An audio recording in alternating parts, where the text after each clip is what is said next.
All right, hello, wine drinking people. Well, it has been an absolutely amazing 2010, another banner year here at the Wine Watch. In terms of number of events, we promoted over 100 events in 2010. And, I get a little nostalgic this time of year, sitting back and thinking about all the great times, all the great wines that we've had to drink here at the Wine Watch with our wine drinking people, our good wine friends, all the new wine friends that we've met this year, and new producers, old producers. Let me just run down just a list of things and how the year started out last year. We began with my brother from another mother, Tony Soder, good friend, and one of the top vintners in California, and his project in Oregon with his namesake on it. Some fabulous stuff. That was on January 7th. The very next night, more Madeira. That's right, we do 2 Madeira events now, and this was the second event with the same wines, now open 2 months, going back 178 years. The 1837 Boal from Oscars was outstanding again. All right, then we went to Sequoia Grove Winery with Michael Trillo, showcasing the new release of the 2007 vintage wine and telling us about his new Cambium project, something that's surely to be the talk of the town in Napa very soon upon its release. And then next week, we had Violet Gergich, one of the royal families of Napa Valley, the Gergiches, and it's always nice to have dinner with the lovely Violet and showcase their biodynamically farmed wines from Napa Valley. And Chateau Margaux, still in January. Wow, an incredible lineup this last January, going all the way back to 1982 with the Margaux and featuring some of the top vintages, 10 of them, an outstanding dinner. And then the Domaine de la Flave back-to-back events, going all the way back to 83 with the Village Polini Montrachet. Stunning. These were all wines that Alan Meadows of Berghound said were dead, but we didn't find any dead wines in this lineup, featuring 92s, 90s, 96s, some of the greatest vintages from Burgundy, from one of the greatest producers. Well, hey, that's just what we did in January, folks. February, this month opened up with another legendary winemaker, Anthony Bell, and we did a blending seminar with Anthony, and that was so much fun. We had him coming back right about the same time again next year. And then a Brida tasting, our annual wine and chocolate event at Sub-Zero Showrooms, our pre-Valentine's champagne tasting at the Wine Watch. Kept us very busy the first few weeks in February. And then another once-in-a-lifetime event, Chateau Aubryon, back to 1959, and a perfect example of that vintage. Another wonderful night. We had dinner with Jan Krupp at Cafe Max, the owner and founder of Stagecoach Vineyards. And then a Pichon Lalande vertical tasting all the way back to 1940. Wow, the first year of World War II. That wine also stunning. And then my buddy Alex Gamble was in town. We had dinner with Alex right here at the store, showcasing his new releases, the 07s. And man, that was just through February. Some amazing stuff. And I'm not even counting some of the events we're throwing on. I'm just listing the stuff that we did with big names here so far in 2010. All right, well, we had Stephanie Honig at the Grateful Palate. We did some really nice dinners with them this year. Claudia Cigliuti here at the Wine Watch from the Piedmonts. And then we had an old big bottle dinner showcasing 1959 to Cru Beaucaillou and Lynch Bages. The 59 to Cru, one of the greatest old wines I think I've ever had. Then we had Chris Phelps in from Swanson Vineyards, one of my favorite wineries in Napa Valley. And then Woodward Canyon at the Grateful Palate. Tommy from Woodward Canyon really impressed with our 1998 Artist Series wine. We popped open that night with a crowd. And, always take a little break around this time of the year because we got spring break with the kids.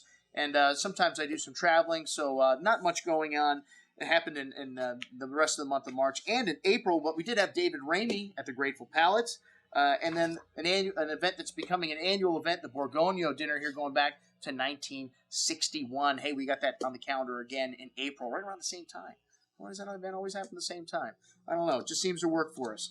Then we had our 2005 Brunello tasting, another annual event to showcase the newly released wines from Montalcino.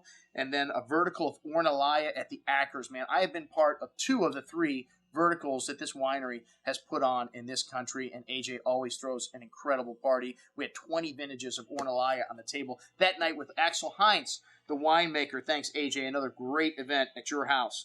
All right, and then Le Col de Vin puts on the Great Wine Seminar always around this time of the year. We had Andre Lurton in. We had Claude Tattinger. We had Chef Yquem. We had Opus One, an incredible Armand Rousseau, an incredible lineup once again with Bob and Arlette Cataldo.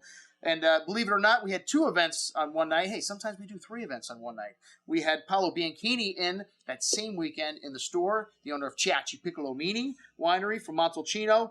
And then after that, in May, we had our California Cult Tasting, showing Screaming Eagle, Harlan, Colgan. This is another one of those events, folks, we do just because we can. And then we had the Grand La Rose events, another stunning property, a second growth from Bordeaux, all the way back to 1928, including vintages like 57. Who's ever had 57 Bordeaux's? I mean, not a great vintage, but a phenomenal wine from a great producer, still drinking really nicely, as all the wines were. I don't think we had one bad wine at any of our tastings, or once-in-a-lifetime tastings this year. Again, a testament to the cellars that we got these bottles out of.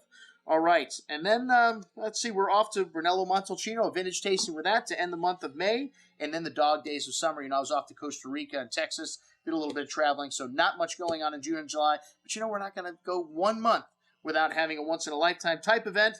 We had a Domaine Weinbach tasting here in June at the store, one of the great producers of Alsace. Some fabulous wines, even though we only have like 6 or 8 people here. We still will continue to promote wines from great regions like this, even though we can't seem to get a huge turnout for some of these events. White wines in the middle of the summer, you'd think that would work. But Penfolds Grange was up next, and it was great to have Peter Gago in, one of the great winemaking minds in Australia. And we always do an event to showcase the new release of Austria's greatest wine, Penfolds Grange, but it was an extra treat to have Peter here. And then in August, we had a Priorat tasting and another killer vintage Aussie tasting. God, we've done 3 or 4 of these, doing some valuable experimental work here in the world of Australian wines to see how these top-level wines are aging from Australia, and even the 1997 vintage showing beautifully the Run Rig and the Fox Creek Reserve Shiraz. Very nice bottles. September rolled around, and hey, we got Vegas Sicilia in the house. We had, I've never passed up an opportunity to drink this wine, and we had the current release of this wine, the 1998, and then the 96, I think, also that night, and then the 70 at a vintage Spanish tasting later this month, which was absolutely stunning. Our Bride event at Cello Restaurant also happened that month. 20 vintages of Bride of Bricco de Uccelone going back to 1985, the very first vintage, which was a lot of people's favorite that night. All right, and then our New Times pairing events. This is our biggest event. We had 1,000 people at the Broward Center. And then Louis Latour, Louis Fabrice Latour at Cafe Max. That just kind of snuck up on us, and a great event. We actually had Fox News there. We did a little piece for the style segment there. The Mazzi brothers were in town. Actually, just one of them. They were both supposed to be here, but just Francesco showed up from Castello Fontarudoli. Really lovely evening there at Cafe Max. And hey, Dennis Cakebread. We got to have Dennis here at least once a year. A great dinner there at the Blue Moon Fish Company also in the month of September. Whew. All right. Well, we still got a few months to go, folks. October, we got Bill Blatch from Bordeaux, one of the Indiana Jones type Bordeaux wine hunters, producing some great wine values from Bordeaux, and his series of expertise sauternes, some of the greatest sauternes you'll find from Bordeaux, coming from Bill Blatch's portfolio. A Louis Jadot barrel tasting of the 09s. That's right, folks. You were the first people to try 09 Burgundy here in South Florida. If you dined with me and Philippe Marchal at Cafe Max that night, some great stuff from Red Burgundy at 09. We ordered a bunch of stuff from Jadot. And then Augustin Huneas Jr. at Trina with Mark Militello. I don't know what happened. Mark's no longer there. But a couple good events down there at Trina this year. And Dalforno tasting. Are you kidding me? We do Dalforno or Quintarelli every year, and then we mix them and do one versus the other in the off year. And the 1995, absolutely stunning, but so was the 94, so was the 2001, the 97. A lot of great wines on the table that night. The Recioto 97, maybe the best, though. And then Plump Jack and Cade Winery to finish off the month of October at Cafe Max. Probably the best value in any event we did all year at $125 for Plump Jack Reserve. Cade Howell Mountain Estate. Absolutely excellent stuff the month of October, but hey, November, we usually slow things down because we're getting ready for the holiday season. I don't know what I was thinking this year. We had the Symphony of the Americas event, another one of our big events at the Fort Lauderdale Hilton Arena. Thank you, Jed Steele, for coming in for that one. You are our Vintner of the Year. That's right, Jed Steele, buddy. Mainly for the Christmas present you sent me. Thanks again. I got a box coming out to you shortly, Jed. All right, our sparkling wine tasting. The week before Thanksgiving, we had about 75 people here. We had Cristal, we had Dom Ruinart, 1996 rosé, some fabulous champagnes. Hey, I almost forgot about the Madeira tasting. 200 years of Madeira, 200 plus, man. We went back to 1789. the very first year of George Washington's presidency this year, and we're going to be tasting those wines again coming up in a few weeks. We always show these wines twice. I always think they're better after they've been open for a couple of months. Then Luc Bouchard was in town. Luc, a very good friend, and we've done several events with Luc over the years. The Baby Jesus wine, my favorite. Filippo Kiev, the next generation from Castello Romatorio, from Montalcino.